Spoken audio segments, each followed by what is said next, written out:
Bonjour et bienvenue dans le podcast qui s'intéresse à la permanence de la vie. Moi c'est Michael Naja, je suis professeur de yoga et mannequin. Je m'intéresse à plein de choses, j'expérimente plein de choses et je te le partage.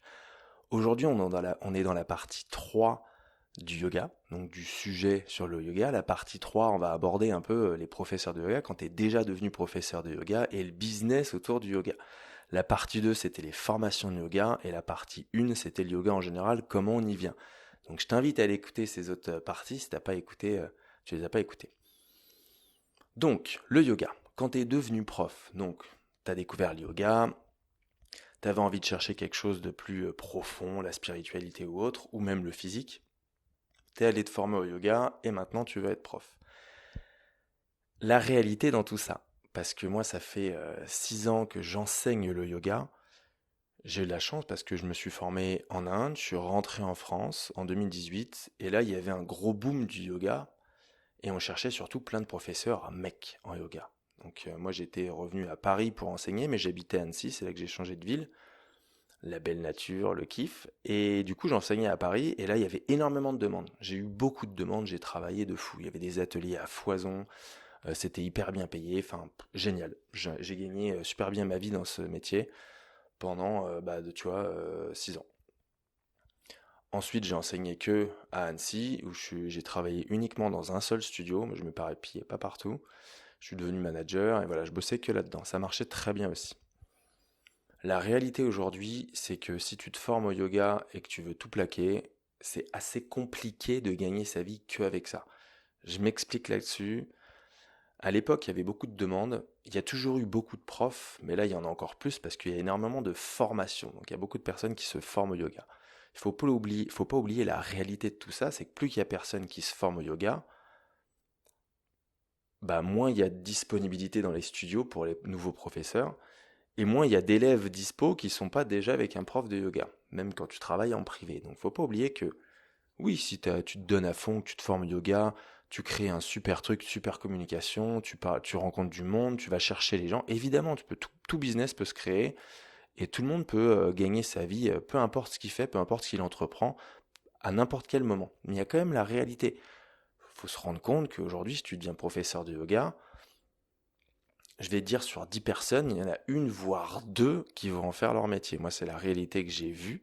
Évidemment, ça dépend des villes, mais j'ai envie de te dire, même à Paris, je connais pas mal de profs qui ont arrêté d'enseigner et qui font un autre boulot maintenant. Bah, parce que tout simplement, ça paye plus. Ça paye plus comme avant. C'est surtout que, vu que ça paye plus, tu vas donner plus de cours de yoga. Donc, tu cours après les cours, tu cours après l'argent. Et au final, tu t'y retrouves pas. Parce que, comme je t'ai dit dans la première partie, le yoga, on y vient pour une recherche plutôt spirituelle, philosophique aussi, peut-être dans le corps, simplement dans le corps, mais concrètement, au bout d'un moment, justement, ton corps, il va parler. Si tu donnes trop de cours, tu auras ou plus de temps de pratiquer pour toi, ou alors tu vas trop pratiquer pour toi, et en plus pour tes élèves dans tes cours, et tu vas finir par un burn-out. Enfin, ton corps, ça va être les blessures et tout. Je l'ai vu je sais pas combien de fois avec les profs. Souvent, c'est les profs qui sont blessés parce qu'ils se blessent quand ils vont, eux, prendre un cours parce que leur corps il en peut plus, tu vois.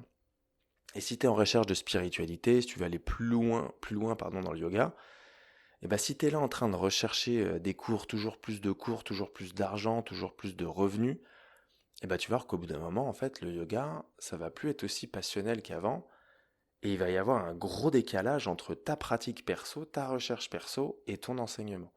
Moi, c'est un peu concrètement ce qui m'est arrivé au bout d'un moment, tu vois. C'est que ça se passait très bien, j'enseignais dans le studio, je gagnais ma vie, je donnais assez de cours, j'avais trouvé un bon équilibre, tu vois.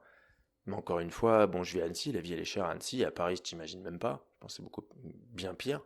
Et quand t'es dans les petits villages ou autres, le yoga, t'en fais pas ton métier principal. Donc faut pas oublier que quand t'es dans une grande ville, tu peux te débrouiller à courir partout et trouver plein de studios et des créneaux de yoga, mais c'est pas aussi facile que ça.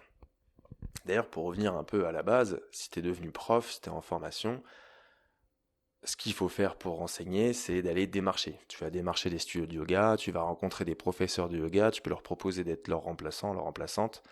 C'est comme ça que ça commence un petit peu. Tu vas démarcher des mairies, tu vas trouver une salle, trouver un local à louer et tu vas commencer à donner tes cours, à faire de la pub, à trouver des personnes qui veulent des cours de yoga. Tu vas en entreprise, enfin tu vois, c'est un peu comme ça. T'en parles autour de toi, tu donnes des cours autour de toi Et petit à petit, tu vois, le bouche à oreille, ça fait que tu vas avoir des cours. Donc tout ça, c'est très bien, ça demande énormément de temps, ça demande quand même un peu d'argent aussi, un peu d'investissement. Et au début, quand tu vas louer un local à 10 places et que tu as un seul élève qui vient toutes les semaines, et bah c'est compliqué, c'est de l'argent que tu perds, tu vois. Et ça, je l'ai vu en fait. Tout ce que je t'explique, c'est que je l'ai vu dans mes élèves, je l'ai vu dans des collègues aussi, dans des discussions que j'ai pu avoir avec des profs, avec des élèves. Tu te rends compte de la réalité, que c'est pas si facile que ça d'en faire son métier aujourd'hui. Et je sais que ça peut intéresser le yoga à se dire, waouh, j'ai envie de changer de vie, j'ai envie de voyager, j'ai envie de partir à Bali. Oui, moi j'ai enseigné à Bali, c'était super bien. Demain j'y vais.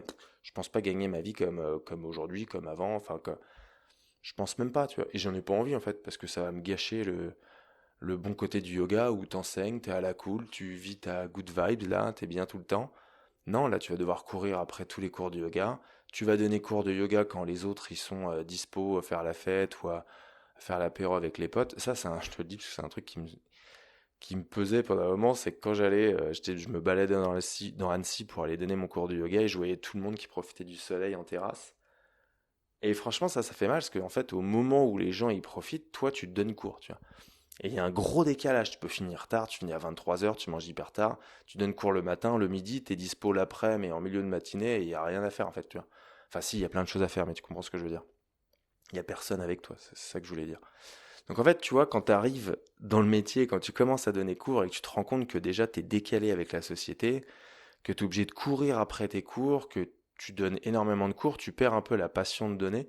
Moi, je me rends compte quand je faisais des pauses d'une semaine ou presque des fois d'un mois quand je partais à l'étranger, bah, quand je revenais, j'étais encore meilleur enseignant en fait. J'étais mieux que ça parce que j'étais pas le nez tout le temps dans mes cours.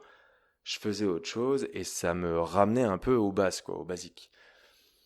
Mais en fait, quand tu donnes ça, quand tu trouves un peu cette routine, tu te rends compte que dans le yoga aussi, il y a une routine. Moi, je le vois avec des professeurs parisiens, c'est métro, boulot, dodo.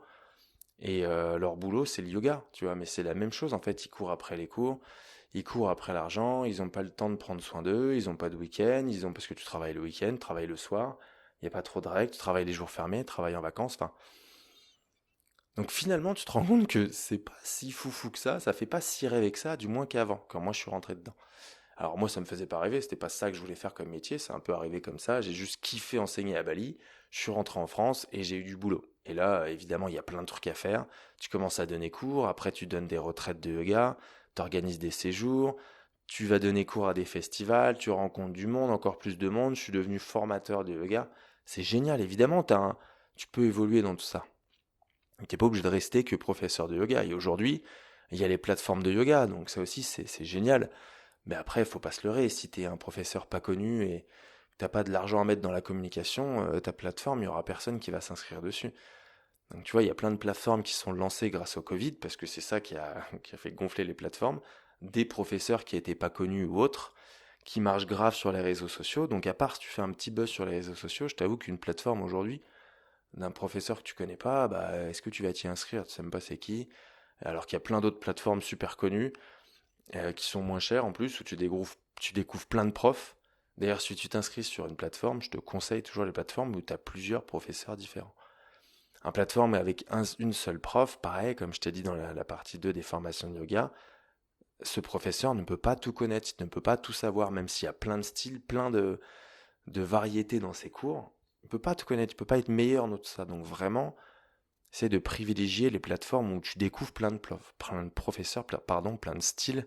Tu vas avoir des énergies différentes. Tu vas comprendre que peut-être que tu vas détester les cours avec les femmes, préférer ceux avec les hommes, ou l'inverse, ou préférer tel style à tel style.